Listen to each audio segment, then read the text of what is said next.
So mga tol, panalo po ang Pilipino prospect na sinasabi ni Nonito Donaire Jr. na dapat abangan at panoorin. Yan po ay si Leonard Sarcon. Sa kakatapos lang po kasi ng laban niya kagabi sa Cebu City, tinapos lang po niya sa loob ng first round ang kapwa Pilipino na si veteran Mark Anthony Giraldo. 2 beses pong pinabagsak ni Sarcon itong si Giraldo. Sa pangalawang bagsak nga po nito, malapit na matapos ang oras ng round 1, pero isinuko na po ng corner ni Giraldo ang laban, kaya nakuha po ni Sarcon ang panalo via technical knockout sa round 1 at masungkit po niya ang bakanting Philippine Games and Amusement Board Featherweight title. Dahil sa panalo ni Sarcon, umabante na po ang record niya sa 15-0 with 7 knockouts, habang bumagsak naman po ang record ni Giraldo sa 40 wins, 15 losses and 3 draws with 21 knockouts. So nakalaban na nga din po ni Car James Martin itong si Giraldo at tinalo po ito ni Martin via unanimous decision. Sa kabilang banda naman mga tol, hinahanapan na po si former 3 Division World Champion General Casimero ng kanyang promoter na si Koki Kameda ng kalaban. Sa post po kasi ni Koki Kameda sa kanyang ex account, tanong nga po ni Kameda,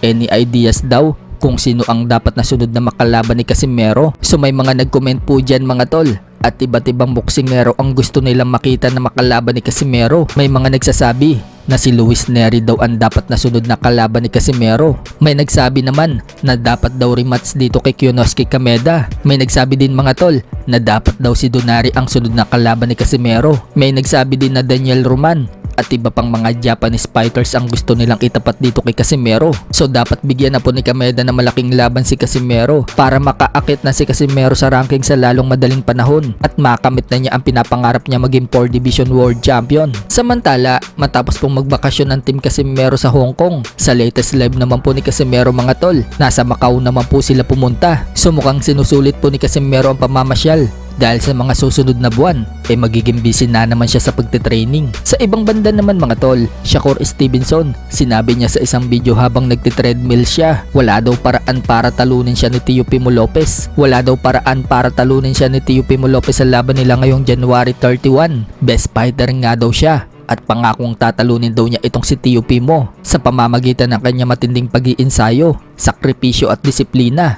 at malayo sa pamilya. Banat naman po ng mga haters mga tol ni Shakur. Mukhang sinasanay daw ni Shakur Stevenson na tumakbo ng tumakbo. Noong nakaraan kasi, nagja-jogging siya habang naka-live. Ngayon naman daw, nagtitreadmill na naman daw ito. Mukhang tatakbo na naman daw itong si Shakur Stevenson sa laban kay Lopez. Samantala, hindi pa man nangyayari ang laban ni Lopez at Shakur Stevenson. May plano na po agad itong si Teofimo Lopez sa sunod nitong makakalaban. Sinabi po kasi ni Lopez mga tol, lahat daw ngayon ang dadaanan niya malalaking laban. Pagkatapos daw kasi ng laban niya dito kay Shakur Stevenson, gusto niyang isunod itong si Devin Haney, ang kasalukuyang WBO Welterweight World Champion. So ibig sabihin mga tol, kapag nakalusot si Lopez dito kay Shakur Stevenson, aakyatin ni Lopez sa welterweight division itong si Devin Haney para agawin ang WBO belt ni Devin Haney sa welterweight.